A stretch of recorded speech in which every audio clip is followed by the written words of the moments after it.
माननीय डॉक्टर पंकज कुमार सिंह जी, बहुत बहुत स्वागत है आप सभी का। एक बार जोरदार तालियां हमारे माननीय मुख्यमंत्री महोदया और सभी मंत्रीगण के लिए। वंदे मातरम गीत भारतीय स्वतंत्रता संग्राम में सेनानियों का ध्येय मंत्र बन गया था। इस गीत ने उनके हृदय में देश के लिए मर मिटने का भाव जागृत किया था। आज भी इसे हम गाते हैं तो हमारे रोंगटे खड़े हो जाते हैं। हमारा आप सभी से निवेदन है कि अब राष्ट्रगीत होगा। आप सभी से निवेदन है कि कृपया इस गीत के सम्मान में खड़े हो जाएं।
माननीय प्रधानमंत्री जी के मार्गदर्शन में माननीय मुख्यमंत्री श्रीमती रेखा गुप्ता जी के नेतृत्व में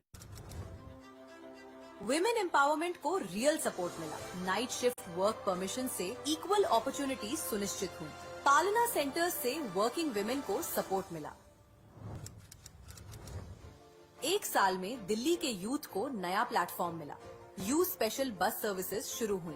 दिल्ली स्टूडेंट ओलंपिक्स ने टैलेंट को मंच दिया। सीएम इंटर्नशिप और टूरिज्म एंड हेरिटेज फेलोशिप से न्यू अपॉर्चुनिटीज बनी। यूथ अब फ्यूचर लीड करने के लिए रेडी है। 12 महीनों में दिल्ली की कल्चरल आइडेंटिटी और मजबूत हुई। छठ से दीपोत्सव तक, कांवड़ से दुर्गा पूजा तक हर ट्रेडिशन को इंस्टीट्यूशनल सपोर्ट मिला। गुरु तेग बहादुर जी की विरासत को सम्मान और गरिमा मिली। दिल्ली अपनी रूट्स के साथ आगे बढ़ी। अब सवाल ये नहीं कि एक साल में क्या हुआ, सवाल ये है एक साल में दिल्ली कितनी बदल गई। सिस्टम बदला, एग्जीक्यूशन बदला, स्पीड बदली, सोच बदली। ये सिर्फ शुरुआत है, पहला कदम बदलाव का, 1 साल विकास का।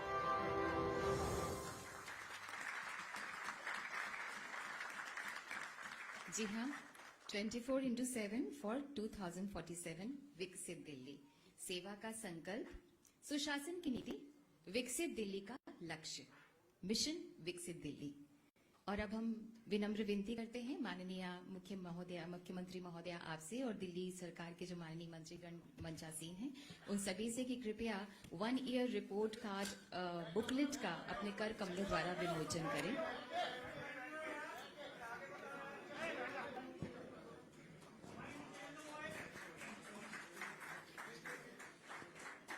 दिल्ली को ये परम सौभाग्य प्राप्त है और इस बात के लिए हम सब गर्व से प्रफुल्लित हैं कि यहाँ ट्रिपल इंजन की सरकार है और यही जनता का प्यार है।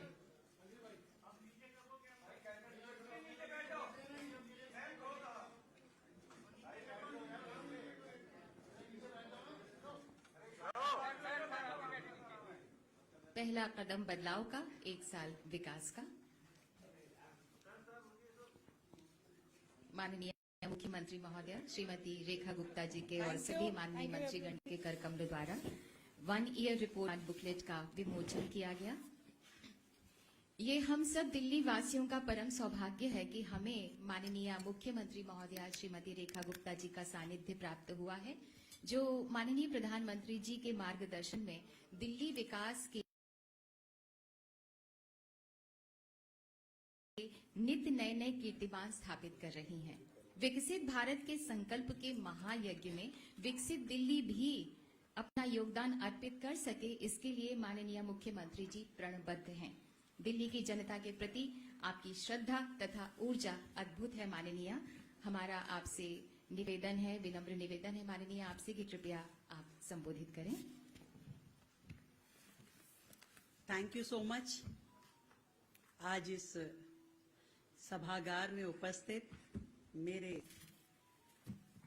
सभी साथी मंत्री, हमारे बहुत ही सीनियर ऑफिसर्स, आप सभी मीडिया के मेरे साथीगण और आपके माध्यम से जो लाखों लोग मुझे देख पा रहे हैं, उन सभी दिल्ली वासियों को, देशवासियों को मेरा बहुत बहुत नमस्कार। आज सरकार को 1 साल पूरा हुआ है। 20 फरवरी 2025 शायद इसी समय हम लोग इस सचिवालय में पहुंचे थे और शपथ ग्रहण के बाद सचिवालय में आकर के हमने अपना कार्यभार संभाला। पहले ही दिन पहली कैबिनेट की मीटिंग हमने की थी और इसीलिए मुझे लगा कि अपनी रिपोर्ट कार्ड देने के लिए इससे बेहतर जगह नहीं हो सकती जहां 1 साल पहले हमने अपना कार्यभार संभाला। और मैं ये कहना चाहती हूं कि आज की ये रिपोर्ट कार्ड हमारे 1 वर्ष के परिश्रम और परिवर्तन के तथ्य हैं, केवल रिपोर्ट कार्ड नहीं है। ये सरकार जो वायदों की सरकार नहीं, परिणाम की सरकार है। यह सरकार जो घोषणाओं की नहीं, काम करने वाली सरकार है।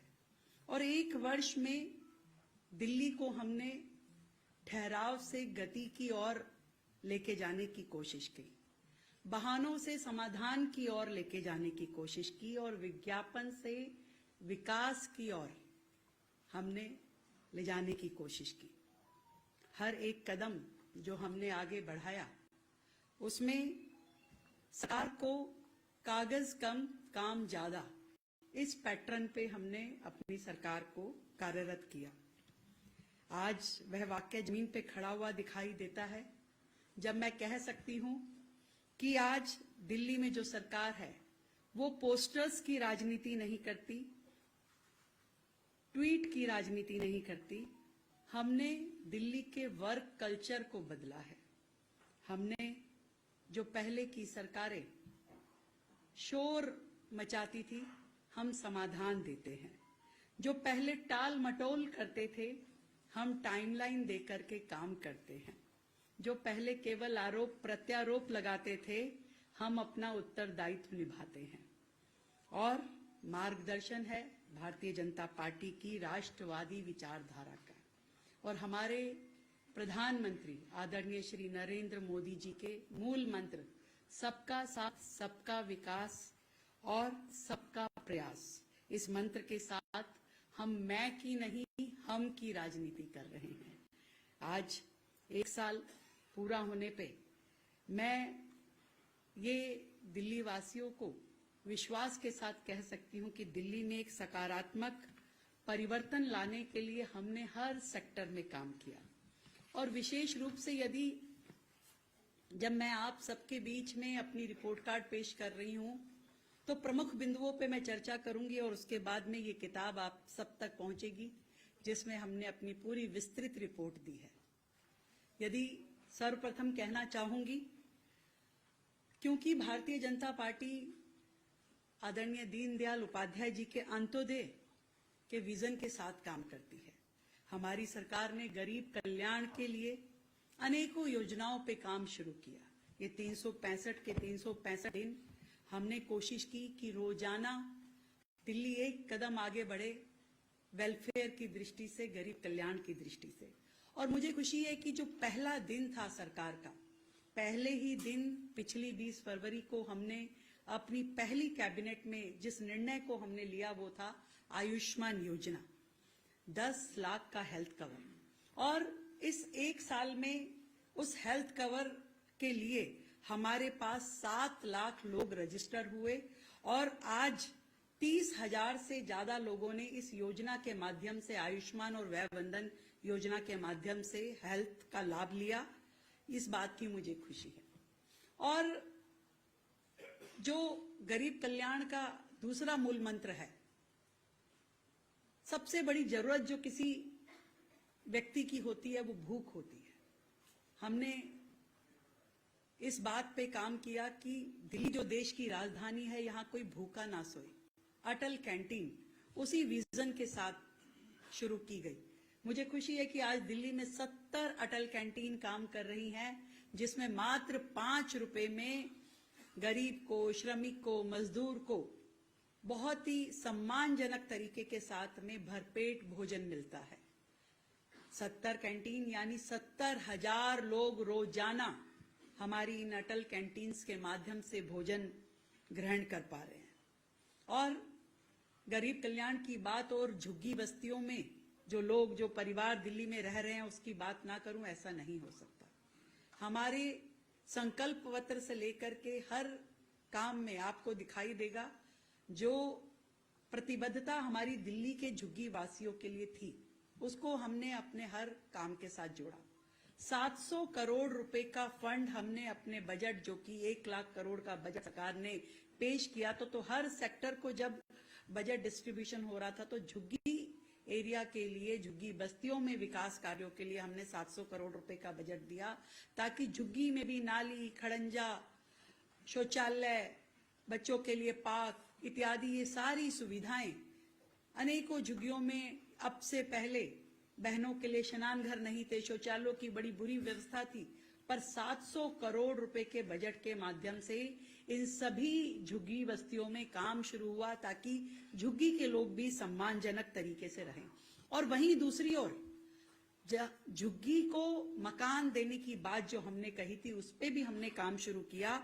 और हमारे जो फ्लैट पिछली सरकारों ने कब से बना करके छोड़े हुए थे, जो फ्लैट अलॉटमेंट ही नहीं हुआ था झुग्गी वासियों को, उनको रिपेयर करने का काम, उनको रेनोवेट करने के काम, उन प्रेमिसेस को आज के आधुनिक जरूरतों के हिसाब से बनाने का काम दिल्ली सरकार ने किया। उसमें सावदा, घेवरा, भलसवा, द्वारका, सुल्तानपुर, यहाँ पे लगभग 13,000 फ्लैट्स को रेनोवेट करने का काम चल रहा है, जिसके प्रथम चरण में, झुग्गी वासियों को मकान देने के प्रथम चरण में, हम इन 13,000 फ्लैट्स को चाहेंगे कि दिल्ली की झुग्गी वासियों को हम इन्हें दें। और वहीं दिल्ली में देश की सबसे ज्यादा मिनिमम वेजेस यदि कहीं लागू की गई तो वो दिल्ली में लागू की गई। आज हम 22,411 रुपए की मिनिमम वेज जो है अपने मजदूर भाई को दे रहे हैं, जो कि पूरे देश में सबसे ज्यादा है। वही वो मजदूर और रोजगार वाली बहनें जो अपने परिवार में छोटे बच्चों के साथ रहती हैं और काम पे जाना चाहिए, नौकरी करती है, फैक्ट्री में जाती है, पर उसके बच्चे कहाँ रहें, कहाँ छोड़ के जाए, उस चिंता को जब वो सताती थी तो उसके लिए दिल्ली सरकार ने 500 पालना केंद्र, क्रच सेंटर्स खोले जहां वो मजदूर श्रमिक बहन अपने बच्चों को छोड़ के जा सकती है। और उन बच्चों का ध्यान रखने के लिए दिल्ली सरकार ने बीड़ा उठाया। इन 500 पालना केंद्र के माध्यम से मैं समझती हूं कि दिल्ली की श्रमिक बहनों के लिए अत्यंत ही लाभ उनको मिल रहा है। हमने ST/SC बस्तियों में भी 85 करोड़ के काम जो हैं इस साल सैंक्शन किए, जो अब 146 परियोजनाओं के रूप में दिल्ली में काम चल रहे हैं। दूसरे सेगमेंट पे मैं आती हूं। दिल्ली की जो बहुत ही मूलभूत जरूरत है वो है पानी और सीवर। वर्षों से दिल्ली की जनता बड़े बड़े सपने ना देख करके छोटी छोटी जरूरतों पे कॉन्सेंट्रेट कर रही थी कि पानी नहीं है दिल्ली में, पाइपलाइन नहीं है, सीवर लाइन नहीं है। उस दिशा में हमने वाटर लाइंस के लिए ट्रांसमिशन जो लाइंस होती हैं उनको 13 किलोमीटर लाइन को हमने रिप्लेस किया, और दूसरी ओर जो डिस्ट्रीब्यूशन नेटवर्क है उसमें हमने 172 किलोमीटर लाइन को नया डाला या रिप्लेस किया, 172 किलोमीटर लाइन को, और साथ ही 37 किलोमीटर नई लाइंस डालने के लिए हमने वर्क अवार्ड कर दिए हैं। और सेकेंडरी और डिस्ट्रीब्यूशन जो लाइंस हैं, वाटर लाइंस 833 किलोमीटर, इनके भी हमने वर्क अवार्ड कर दिए हैं, जो कि दिल्ली में अलग अलग विधानसभाओं में ये काम शुरू होने जा रहे हैं या शुरू हो चुके हैं। सीवर लाइन की बात यदि मैं करती हूं तो हमने दिल्ली में 180 किलोमीटर नई सीवर लाइन बिछाई है और 110 किलोमीटर हमने सीवर लाइन रिप्लेस की है। और नई सीवर लाइन जो आज वर्क अवार्ड हो चुके हैं और काम शुरू होना है, वो 144 किलोमीटर सीवर लाइन का काम सैंक्शन हो चुका है और टेंडर प्रक्रिया में चल रहा है। मैं जरूर बताना चाहूंगी कि दिल्ली की जो पानी की समस्या है उसमें हमने चंद्रावल प्लांट, जो कि काफी समय से चल रहा था, काम रुका पड़ा था, उसको हमने बहुत ही स्पीड में करते हुए इस साल उस प्रोजेक्ट को हम पूरा कर लेंगे, जिससे लगभग 9-10 विधानसभाओं की जो है पानी की समस्या दूर होगी। इसकी कैपेसिटी जो है 105 MGD होगी। इसी प्रकार द्वारका 2, वहां पे भी 50 MGD का WTP इसी साल बनके तैयार होने जा रहा है। नए WTP उसकी तैयारी भी हम कर रहे हैं, क्योंकि यदि हम बाकी राज्यों से पानी लेने की बात भी करें या जो नए डैम जिसकी प्लानिंग चल रही है वहां से पानी भी यदि दिल्ली को मिलता है तो वो कहां लेके आया जाएगा। उस पानी को स्टोर करने की कैपेसिटी भी हमारे पास होनी चाहिए। तो उस निमित्त हमने छतरपुर, इरादत नगर और नजफगढ़ एरिया में 3 नए WTP बनाने के लिए आज से ही योजना उसकी शुरू कर दी है। मैं बहुत ही खुशी के साथ इस बात को भी बताना चाहती हूँ कि पिछली सरकारों के समय में जिन बड़े बड़े वाटर बिल्स को लेकर के लोग घूमते थे, जनता परेशान रहती थी, हमारे जल बोर्ड द्वारा वाटर एमनेस्टी स्कीम लाई गई और जिसमें 3,52,000 लोगों ने अपने बिल सेटल किए, 3,52,000 लोगों ने। और दिल्ली सरकार को जो कलेक्शन मिली वो 484 करोड़ की मिली और 1400 करोड़ के लगभग जो है वो जनता को रिलीफ मिला। उनका जो पानी के बिलों में सरचार्ज था, पेनल्टीज थी, इंटरेस्ट था, वो सब 1400 करोड़ की वैल्यू का ये सारा जो फाइन थे वो हमने माफ किए। और अभी इस दिशा में और भी काम होना है। अभी रिसेंटली हमने डोमेस्टिक के साथ साथ इंडस्ट्रियल सेक्टर्स के बिल्स पे भी यही एमनेस्टी स्कीम लागू कर दी है। अब दिल्ली की जनता इंडस्ट्रियल भी और डोमेस्टिक भी, दोनों बिल्स पर इस एमनेस्टी स्कीम का लाभ ले सकेंगे।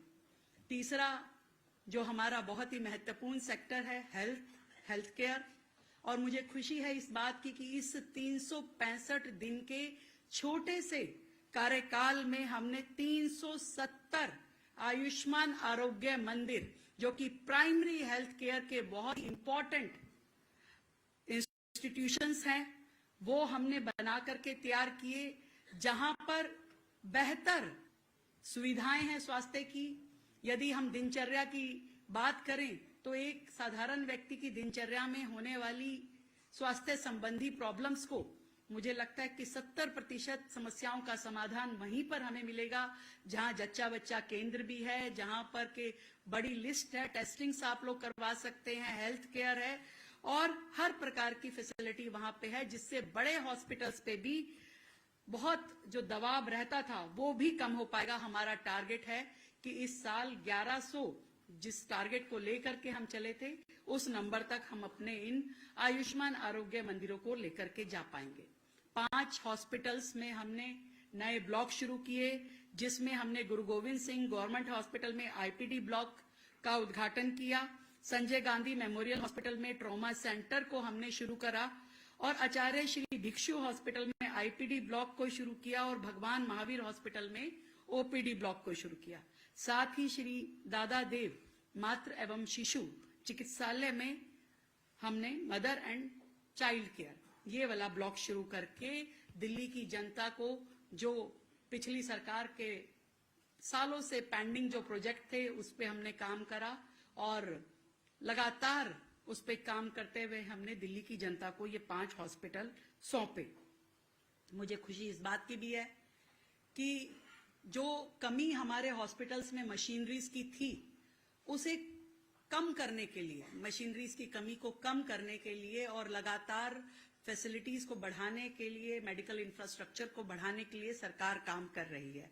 और बहुत ही शानदार new state of art machines हमारे दिल्ली सरकार के हॉस्पिटल्स में लगाई, जिसमें हमने अभी जीबी पंत में जो सिटी स्कैनर लगाया, न्यूरो आईसीयू जो शुरू किया और इंटीग्रेटेड ओटी के साथ में, और न्यूरो कैथ लैब जो बनाई है वो बहुत ही बेहतरीन है।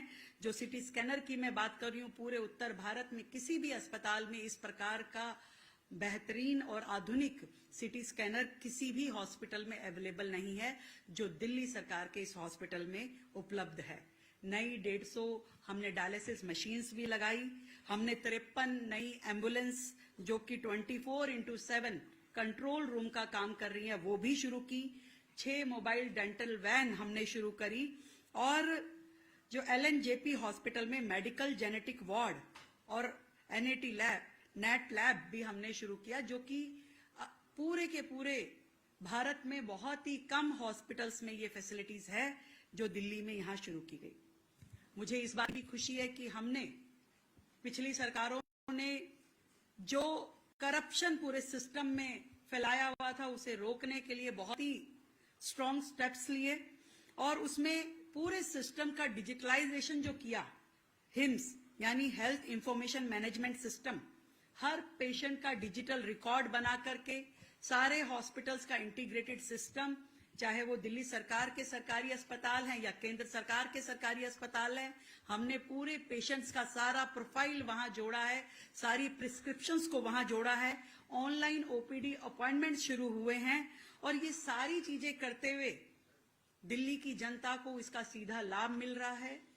हॉस्पिटल में काम बेहतर शुरू हुए हैं और लगभग 1 लाख आभा आईडी कार्ड हमने advance Ayushman Bharat digital mission के माध्यम से बनाए हैं और उन्हें हिम्स के साथ इंटीग्रेट किया है। ये बहुत बड़ा काम है दिल्ली में इस मेडिकल इंफ्रास्ट्रक्चर से जुड़ता हुआ, जो आने वाले समय में भी हमें बहुत मदद करने वाला है। मुझे ये बताते हुए भी आप सबको बेहद ही खुशी का अनुभव हो रहा है कि दिल्ली में अभी तक आयुष सोसाइटी जो नहीं थी और जिसके कारण से केंद्र की किसी भी आयुष योजना का हम लाभ नहीं ले पाते थे, उस आयुष सोसाइटी को बनाने का काम भी इसी वर्ष हमने किया।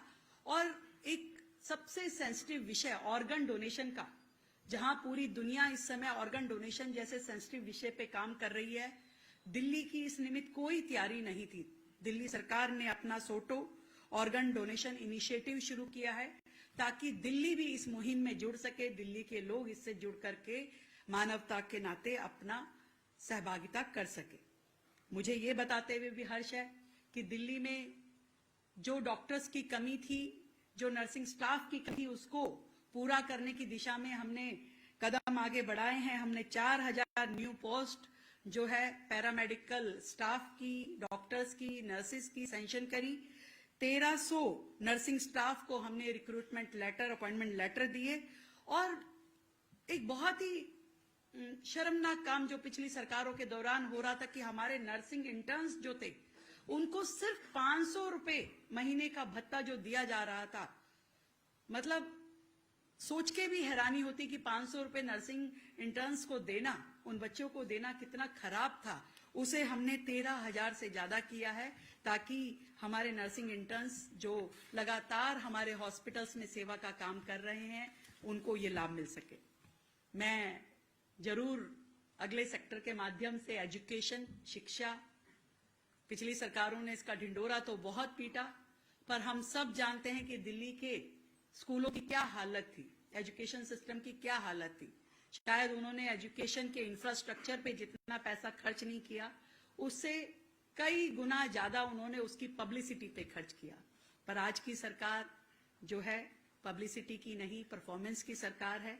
और मैं बधाई देती हूं अपने एजुकेशन विभाग को कि जो हिस्टोरिक फी रेगुलेशन एक्ट लाने का साहस हमारी सरकार कर पाई, आप सबकी मेहनत के कारण। आज से पहले ऐसा कोई कानून, नियम, प्रावधान ही नहीं था कि जिससे कि आप इन प्राइवेट स्कूल्स को किसी भी तरह की कोई लगाम लगा सके। आज सरकार ने ये डेयरिंग कदम उठा करके अपने एक्ट में इसको लागू करके कम से कम दिल्ली के लाखों पेरेंट्स को, लाखों स्टूडेंट्स को ये रास्ता दिखाया कि कैसे शिक्षा को व्यवसाय बनने से रोका जा सकता है। और इस बात पे भी मुझे फक्र है कि हम मात्र 365 दिन के अपने इस कार्यकाल में 7000 smart classes, 75 CM Shri school जो कि smart board, digital library, computer lab और सारे डिजिटल इंफ्रास्ट्रक्चर से लैस होंगे, उनको बनाने का काम हमारा शुरू हुआ। हम ये समझते हैं कि दिल्ली में हर स्कूल बेहतर इंफ्रास्ट्रक्चर के साथ बने, बेहतर फैसिलिटीज हो और साथ ही डिजिटलाइज हो। हमारे हर क्लासरूम स्मार्ट क्लासरूम हो, हमारे हर स्कूल में डिजिटल लाइब्रेरी हो और कंप्यूटर लैब्स हो। इस मिशन में इस साल का हमारा जो टारगेट था उस पे हम काम कर रहे हैं। और बहुत ही शानदार 3 करिकुलम्स हमने अपने बच्चों के कोर्स में शुरू किए, नींव, साइंस ऑफ लिविंग और राष्ट्र नीति। मैं सच में ये मानती हूं और हम सब इस बात को मानते होंगे कि एक बेहतरीन नागरिक की नींव स्कूल से ही रखी जाती है।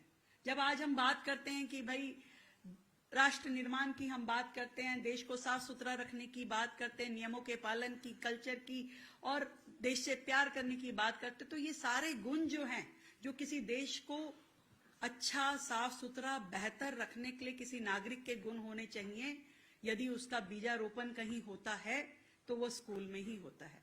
तो इन कोर्सेज के माध्यम से मैं समझती हूँ कि हमारे बच्चे बेहतर नागरिक बन पाएंगे, अपनी लाइफ में वो स्किल सीख पाएंगे जिससे आने वाली जिंदगी को वो अच्छे से जी सकें, समझ सकें।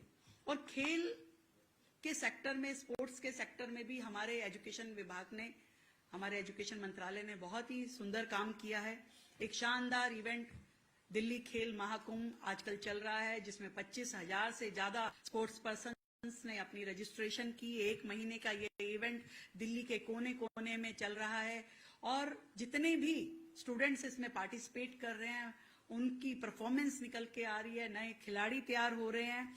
और मुख्यमंत्री खेल प्रोत्साहन योजना के माध्यम से भी दिल्ली के खिलाड़ियों को हमने अब तक की सबसे ज्यादा प्रोत्साहन राशि पेश की है। अब तक की दिल्ली सरकार की भी और देश के अन्य राज्यों से भी ज्यादा हमने अपने स्पोर्ट्स पर्सन को प्रोत्साहन राशि देने का निर्णय किया। ओलंपिक पैरालंपिक जो हमारे मेडलिस्ट होंगे उनको हम 7 करोड़ रुपए, गोल्ड मेडल लेके आने वालों को, सिल्वर को 5 करोड़ और ब्रॉन्ज को 3 करोड़, और इसके अलावा जो तैयारी कर रहे हैं नेशनल लेवल पे जो तैयारी करते हैं बच्चे उनको 20 लाख रुपए की मदद, और जो बच्चे स्कूल लेवल पे तैयारी कर रहे हैं उनको 5 लाख रुपए की मदद दिल्ली सरकार करेगी, ताकि उनको किसी भी फैसिलिटी के लिए तंग ना होना पड़े और पेरेंट्स पे वजन ना आए। और इस बात की भी हमें खुशी है कि जो पिछली सरकार नहीं कर पाई, उनके समय की स्कॉलरशिप के जो अमाउंट थे, जो उन्होंने सालों से रोके रखे, दिए ही नहीं। मुझे आज भी ये लगता है कि इन बच्चों का क्या कसूर था कि उनकी स्कॉलरशिप रोक ली गई, उनको अमाउंट नहीं मिला। ऐसे 44 करोड़ रुपए की राशि हमने बच्चों को स्कॉलरशिप की अपने कार्यकाल शुरू होते ही दी। नए प्रोजेक्ट में हमने दिल्ली में एक बेहतरीन एजुकेशन सिटी के नाते नरेला में 1360 करोड़ की लागत से जमीन ली है, जिसपे बहुत ही शानदार एजुकेशन सिटी बनाई जाएगी। और घेवरा में जो स्पोर्ट्स यूनिवर्सिटी का प्लान सोचा जा रहा था, उसको भी हमने गति देना शुरू किया है। दिल्ली के लोगों के लिए, दिल्ली के बच्चों के लिए शानदार स्पोर्ट्स यूनिवर्सिटी दिल्ली में बनेगी। अनेकों काम एजुकेशन के सेक्टर में जो हुए, उसके लिए दिल्ली की जनता को मेरी ओर से बधाई। अगला बात जो मैं कहना चाहती हूं, जो दिल्ली की जरूरत हमेशा से रही, पिछले सरकार कहती थी या पिछले मुख्यमंत्री जी कहते थे कि जब उनसे कोई पूछता था कि आप दिल्ली को क्या बनाना चाहते हो, कहते थे लंदन बनाना चाहता हूं, पेरिस बनाना चाहता हूं। पर हमारी सरकार ये सोचती है कि दिल्ली को दिल्ली बनाना जरूरी है। देश की राजधानी है दिल्ली, लोगों को अपेक्षाएं हैं, दुनिया के अलग अलग कोनों से लोग दिल्ली आते हैं। ऐसे में दिल्ली का इंफ्रास्ट्रक्चर जो है वो वर्ल्ड लेवल का होना बहुत ही जरूरी है। दिल्ली की जरूरतों को पूरा करने वाला होना चाहिए। हमने दिल्ली की जो पीडब्ल्यूडी की हमारी 1400 किलोमीटर की रोड है, पहले ही साल उसमें 550 किलोमीटर रोड को वॉल टू वॉल कारपेटिंग करने का निर्णय लिया, जिसमें से 150 किलोमीटर रोड्स को हम कारपेटिंग कर चुके हैं और 400 किलोमीटर जिसका कि वर्क ऑर्डर हो चुका है, और बारिश से पहले पहले उस 400 किलोमीटर को पूरा करने का हमारा टारगेट है, जिसका काम शुरू हो चुका है। और जो बाकी की 600 किलोमीटर रहेगी वो आगामी वर्ष में हमें करना है, जिसकी टेंडर प्रक्रिया आज से हमने शुरू कर दी है। डीसिल्टिंग जैसा सेंसिटिव विषय जिसके कारण से वाटर लॉगिंग की समस्या दिल्ली को झेलनी पड़ती थी, समय रहते आज से ही हमने अपनी डिसिल्टिंग का काम हमारा पीडब्ल्यूडी ड्रेन्स का शुरू हो चुका है। और इसी प्रकार से पिछले वर्ष भी उस पे हमने बेहतरीन काम किया था। फ्लाईओवर्स की बात जरूर करना चाहूंगी। हमने इस समय में नंद नगरी का फ्लाईओवर जो बहुत समय से अटका हुआ था, उसे पूरा करके जनता को समर्पित किया। बारापुला फ्लाईओवर सालों से उस पे काम चल रहा था, पर उसकी जो बेसिक प्रॉब्लम्स थी उसको कभी समाधान देने के लिए पिछली सरकार का ना ध्यान था और ना उनके पास शायद समय था। परंतु उन सारी की सारी जो प्रॉब्लम्स थी, उसमें जो रुकावटें थी, उसको हमने खत्म करने का काम किया और इस वर्ष जून तक वो बारापुला फ्लाईओवर दिल्ली की जनता को हम समर्पित कर पाएंगे, ये हमारा टारगेट है।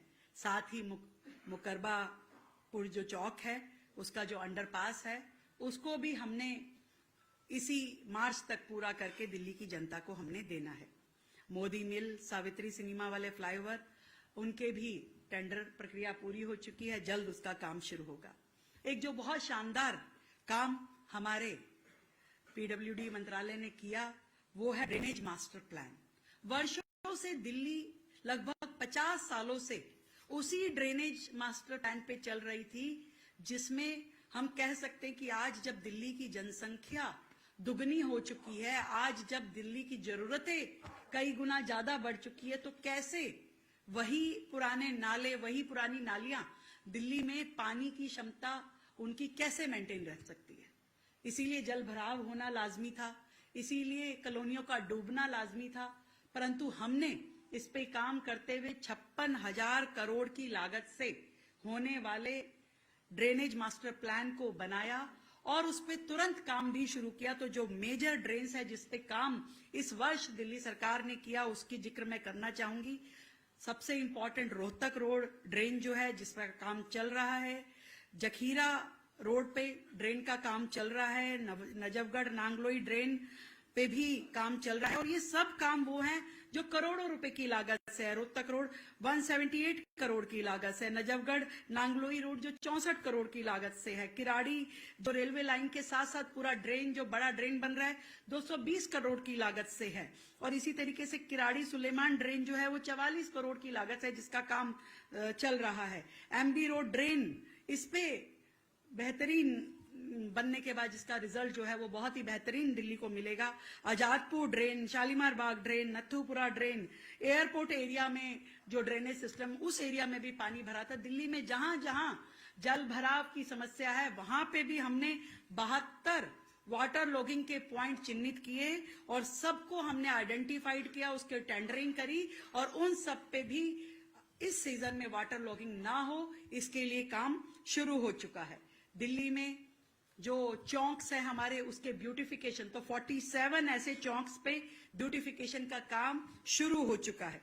दिल्ली में हमारा टारगेट है कि हम 40 नए एफओबीज बनाएं, फुट ओवर ब्रिज, जिसमें से 4 पे अभी काम चल रहा है, जिसमें आईटी पार्क वाला फुट ओवर ब्रिज है, मजनू का टीला, समयपुर बादली मेट्रो स्टेशन के पास और कीर्ति नगर में जो मॉल है उसके पास, ये सारे के सारे फुट ओवर ब्रिज में काम चल रहा है। इंफ्रास्ट्रक्चर दिल्ली का बेहतर हो इसका प्रयास हमारा हर दिन और पूरे साल रहा और जिस पे हमने काम किया। साथियों, मैं बात करना चाहूंगी वो 3 बड़ी लीगेसी प्रॉब्लम जिसकी चर्चा हर पत्रकार के लबों पे रही और जनता के मन में रही, वो यमुना सफाई, कूड़े के पहाड़ और पॉल्यूशन। पहले मैं बात करना चाहती हूँ यमुना सफाई की। यमुना सफाई जिस हालत में हमें मां यमुना मिली वो दिखाता था कि वर्षों से पिछली सरकारों ने, चाहे वो 15 साल की कांग्रेस की सरकार हो या 11 साल की आम आदमी पार्टी की सरकार, उन्होंने ध्यान उस तरीके से कभी दिया ही नहीं।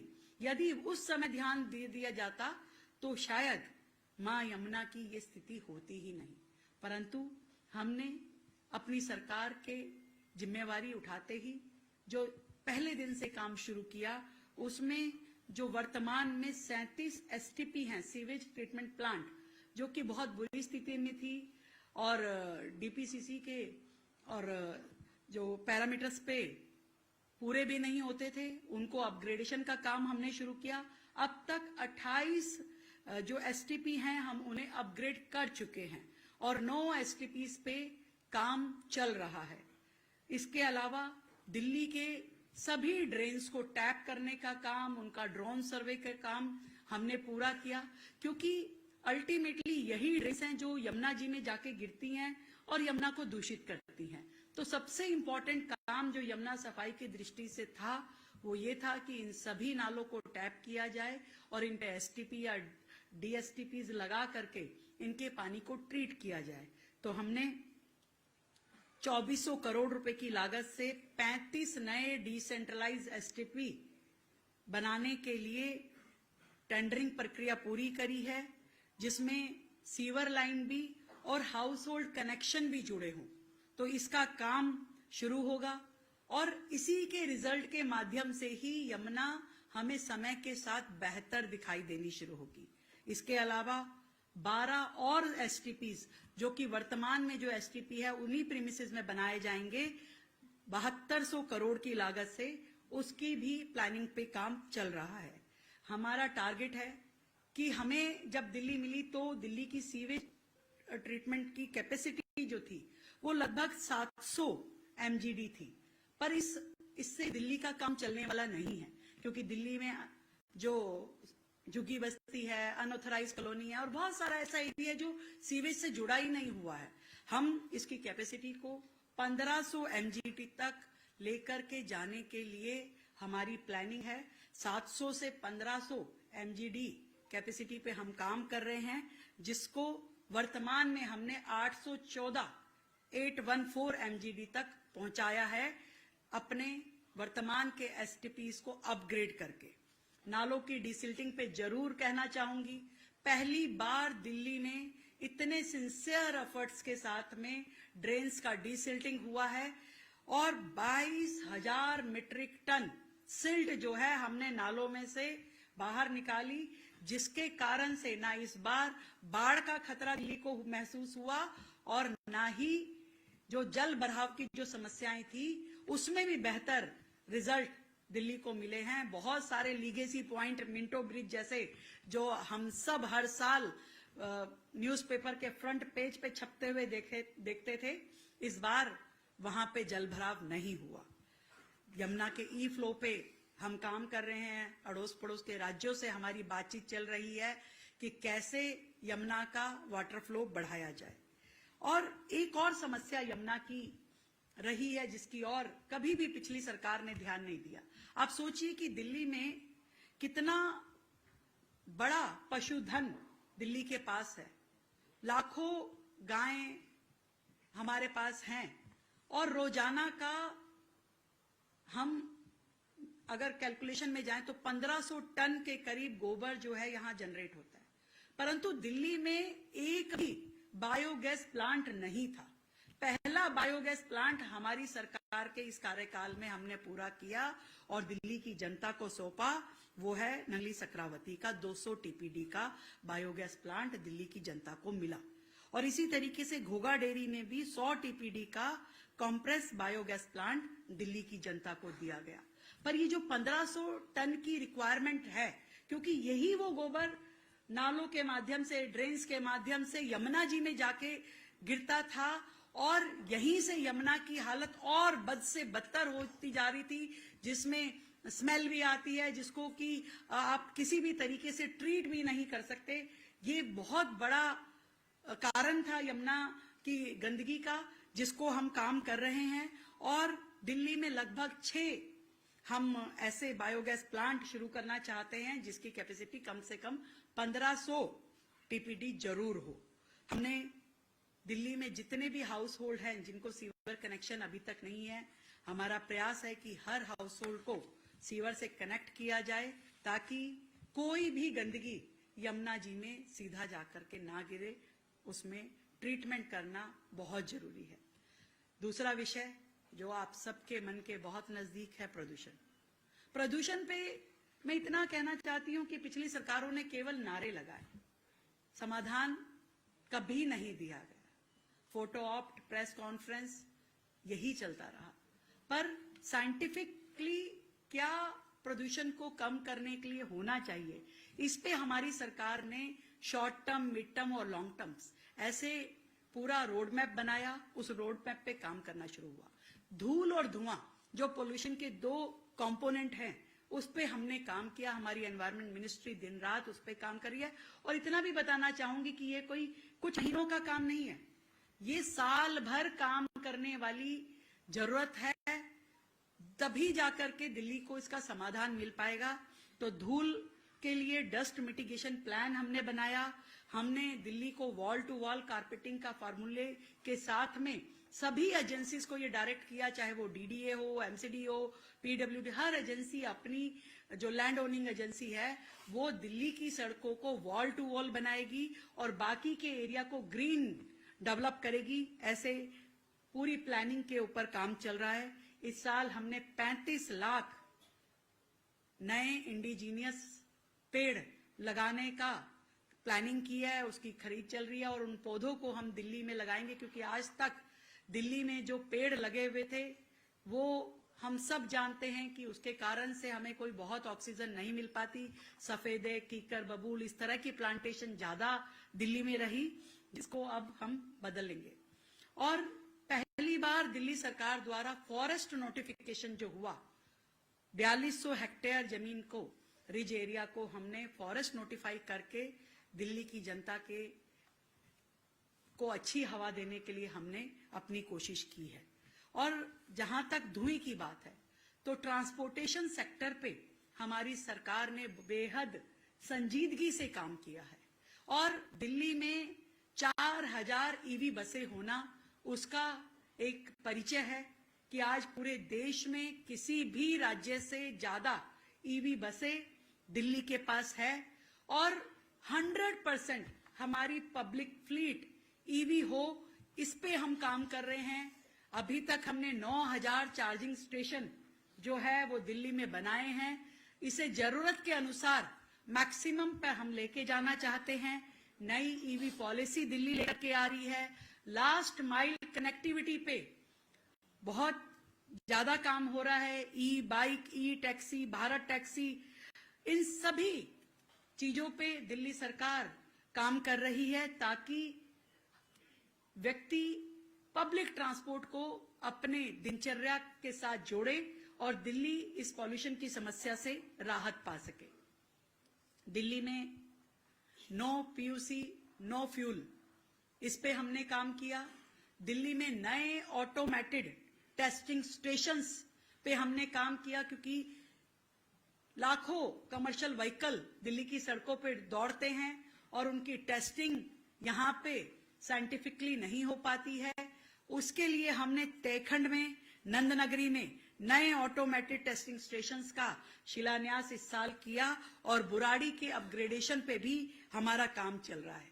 और साथ ही इंडस्ट्रियल पॉल्यूशन है, उस पे भी बहुत ही स्ट्रॉन्ग चेक्स सरकार के द्वारा लगाए गए। अनेकों अन्य स्टेप्स जो है हम उस पे काम कर रहे हैं। हम ये समझते हैं कि दिल्ली की जनता को हर साल बेहतर हवा हम दे पाएंगे।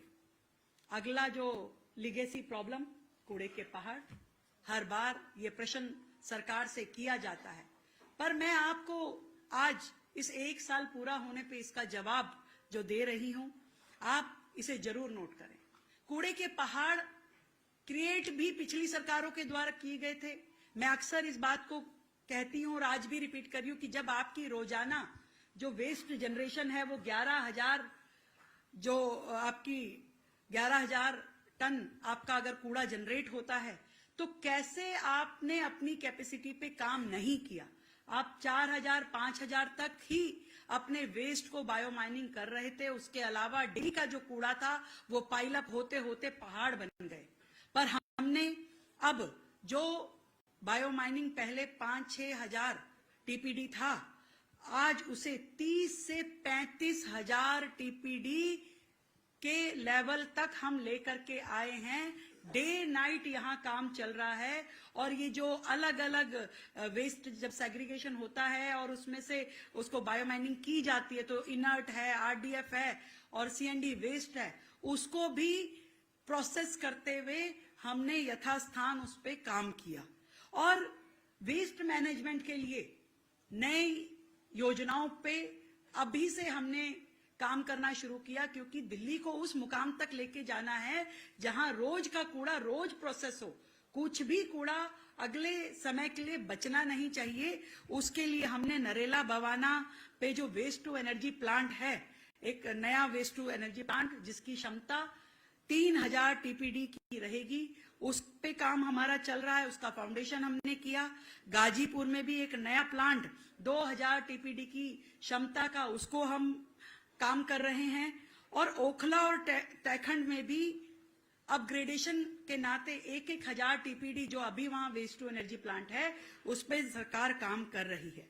हमने कोई फर्क नहीं रखा कि अलग अलग एजेंसियों को, जहां दिल्ली सरकार को फाइनेंशियल सपोर्ट करना था, हमने एमसीडी को 500 करोड़ रुपए इस वर्ष दिए कि वो वेस्ट जनरेशन में उनको मदद मिल सके, वेस्ट प्रोसेस करने में उनको मदद मिल सके और हर साल 300 करोड़ और देंगे, ऐसा हमने एमसीडी से वादा किया है। और इसके अलावा 2300 करोड़ रुपए हमने नगर निगम को दिया 70 एमआरएस मशीनें लेने के लिए और 1000 लीटर पिकर लेने के लिए, ताकि दिल्ली को बेहतर सफाई व्यवस्था मिल सके, कूड़ा जो है वो ठीक से प्रोसेस हो सके, उनकी बायोमाइनिंग हो सके या वो वेस्ट टू एनर्जी प्लांट में पहुंच के वहां पे उस पे काम हो सके।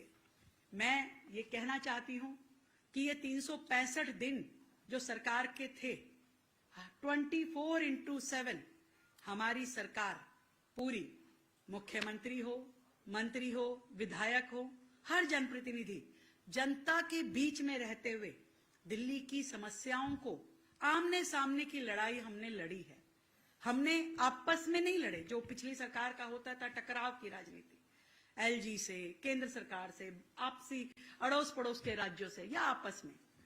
हमारी सरकार ने 365 दिन दिल्ली को बेहतर एडमिनिस्ट्रेशन कैसे मिले उस पे काम किया, मजबूत निर्णय किए। और मजबूत निर्णयों की श्रृंखला में मैं बताऊं, जो दिल्ली की अर्थव्यवस्था को ठीक करने वाला सरकार का निर्णय था, जो हमने अपना आरबीआई के साथ एमओयू साइन किया, हमने आरबीआई को अपना ऑफिशियल बैंकर बनाया। आज आरबीआई के माध्यम से दिल्ली सरकार का फाइनेंशियल मैनेजमेंट पे काम हो रहा है।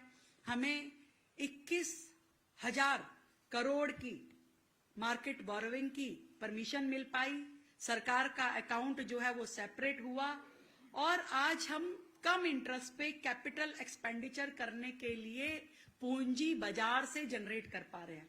और इसी कारण से आज दिल्ली के हर कोने में विकास के कार्य हो पा रहे हैं। हमने दिल्ली ग्रामीण विकास बोर्ड, जो पिछली सरकार के कार्यकाल में ठप था, 1,000 करोड़ हमने दिया दिल्ली गांव देहात में काम करने के लिए। हमने यमुना पार विकास बोर्ड, जो पिछली सरकार ने ताले लगा दिए थे, बंद कर दिया था, उसमें 700 करोड़ रुपए दिए। झुग्गी बस्तियों के लिए 700 करोड़ रुपए दिए।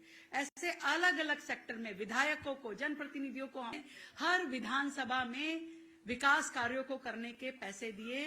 सीएमडीएफ के नाते से हमने दिल्ली में लगभग 1500 करोड़ के कामों को काम करवाया वहां पे। ये सब इसलिए संभव हो पाया क्योंकि हमने बहुत ही बेहतरीन निर्णय लिया और आरबीआई के साथ में दिल्ली सरकार की अकाउंटिंग को जोड़ा। साथ ही दिल्ली में जो वर्षों से बुक्ड प्रॉपर्टी, जो एमसीडी के द्वारा बुक्ड प्रॉपर्टी थी, जिसपे बिजली नहीं लगाई जाती थी, मीटर नहीं दिए जाते थे, पावर नहीं दी जाती थी, उन 1.5 लाख प्रॉपर्टीज पे दिल्ली सरकार ने निर्णय लिया और उन पे बिजली दे करके दिल्ली के लाखों परिवारों को हमने राहत दी। ये एक बहुत बड़ा निर्णय था। दिल्ली के वर्किंग कल्चर को बेहतर करने के लिए हमने 24/7 और ईज ऑफ डूइंग करने के लिए अनेकों निर्णय लिए, जिसमें से लाइसेंसिंग प्रक्रिया से पुलिस को अलग करना एक बहुत ही अच्छा निर्णय था, जिसको जनता ने बेहद सराहाया।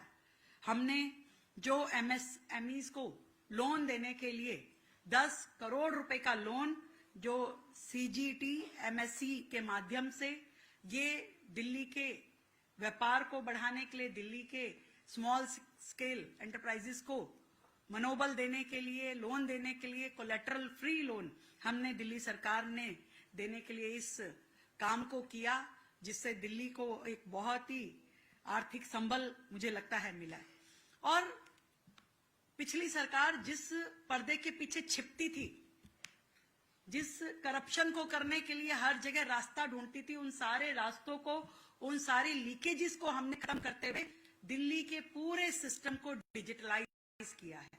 आज दिल्ली सरकार पूरी तरीके से ई फाइलिंग पे काम कर रही है। हमारी विधानसभा ई विधानसभा हो चुकी है। आज हर चीज ट्रांसपेरेंट है। हमने अपनी सीएम प्रगति पोर्टल बनाया है ताकि हर प्रोजेक्ट का जो है वो अपडेट हमें मिल सके। हमने जन सुनवाई का पोर्टल, जो दिल्ली सरकार में इससे पहले की सरकारों द्वारा बहुत ही थका हुआ सिस्टम था, उसको अपग्रेड करके कल हम दिल्ली की जनता को हम सपुर्द कर रहे हैं सीएम जन सुनवाई पोर्टल, जिसमें ऑनलाइन भी, ऑफलाइन भी, व्हाट्सएप के माध्यम से भी, कॉल सेंटर भी, ये सब कुछ दिल्ली की जनता के लिए उपलब्ध रहेगा, जहां दिल्ली की जनता अपनी समस्याएं कह सकती है, उनका फीडबैक ले सकती है, उसकी अपील में जा सकती है। ऐसा पोर्टल जो है दिल्ली की जनता को हम देने जा रहे हैं। मैं ये भी कहना चाहूंगी कि जहां दृढ़ निर्णय हमने लिए, वहां पर सरकार बेहद संवेदनशील भी है। और उस संवेदनशीलता को हम इस प्रकार से कह सकते हैं कि जो 1984 के दंगों में लोग बेसहारा हुए थे, उन परिवारों को हमने नौकरी देकर के सरकार की ओर से जो संवेदनाएं प्रकट की, वो बहुत महत्वपूर्ण है। जो हर सरकार में होनी चाहिए। कोविड के विक्टिम जो थे, 5-5 साल से वो लोग अपनी हेल्प के लिए वेट कर रहे थे कि सरकार को जो हेल्प करनी थी। मुझे याद आता है कि पिछली सरकार में केजरीवाल साहब कहीं पे पॉलिटिक्स करनी होती तो तुरंत 1 करोड़ रुपए का चेक लेके पहुंच जाते थे। कहीं पे किसी का मर्डर हुआ, कहीं कोई ऐसी दुर्घटना हुई जिस पे राजनीति करने का पूरा स्कोप हो, वहां 1 करोड़ का चेक हाथ में लेके जाते थे।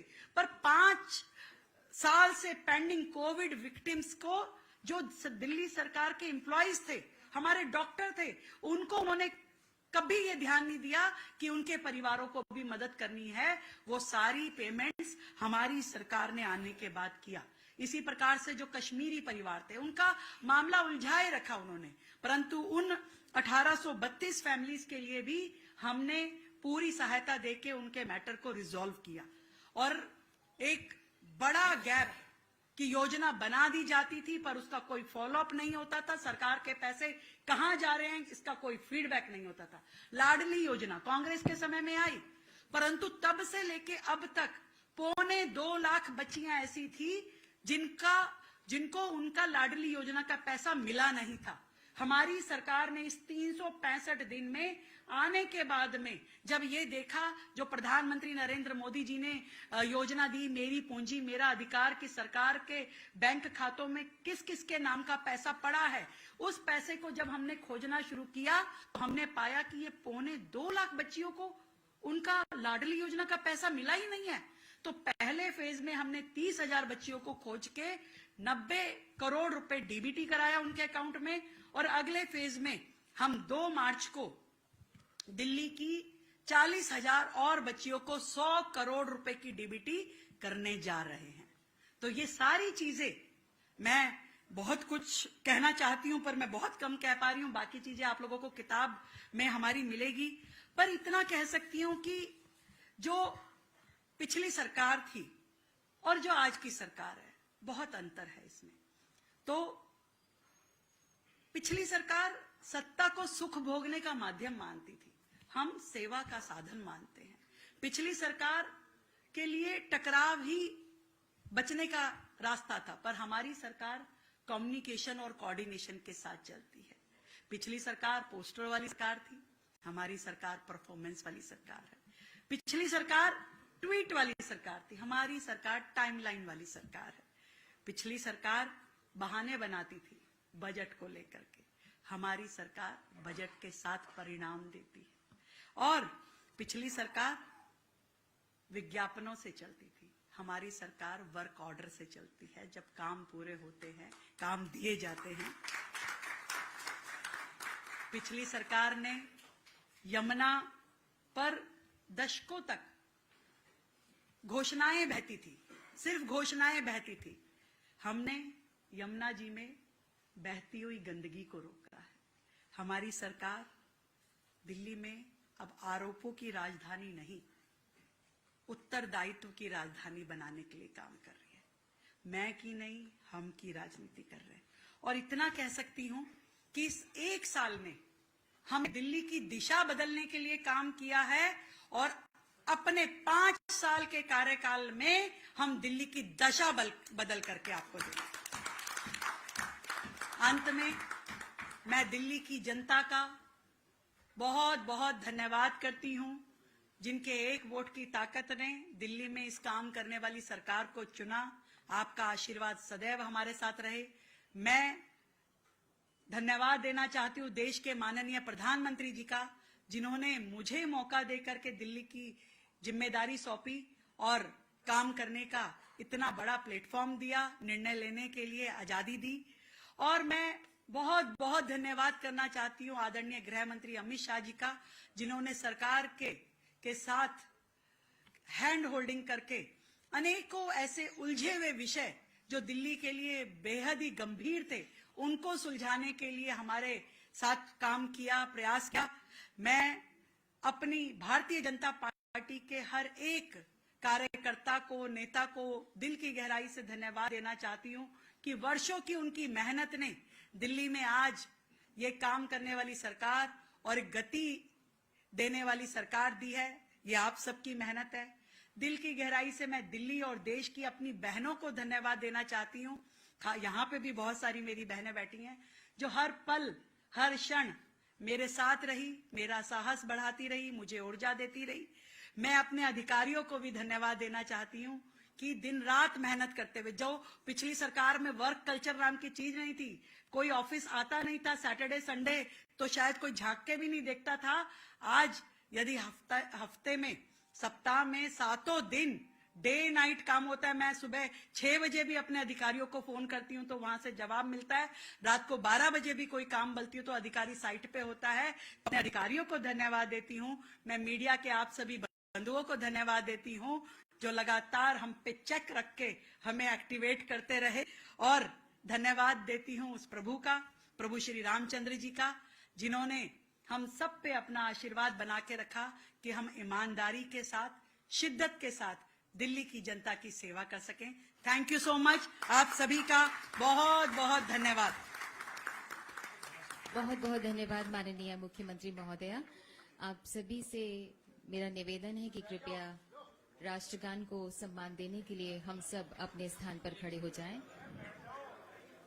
पहले ये फोटो और उसके बाद राष्ट्रगान। जन गण मन अधिनायक जय हे भारत भाग्य विधाता। पंजाब सिंध गुजरात मराठा द्राविड़ उत्कल बंगा। विंध्य हिमाचल यमुना गंगा उच्चल जलधि तरंगा। तव शुभ नामे जागे, तव शुभ आशीष मांगे।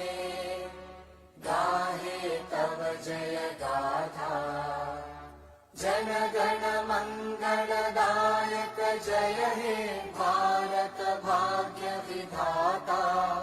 जय हे जय हे जय हे जय जय जय जय हे। बहुत बहुत धन्यवाद माननीय मुख्यमंत्री महोदया।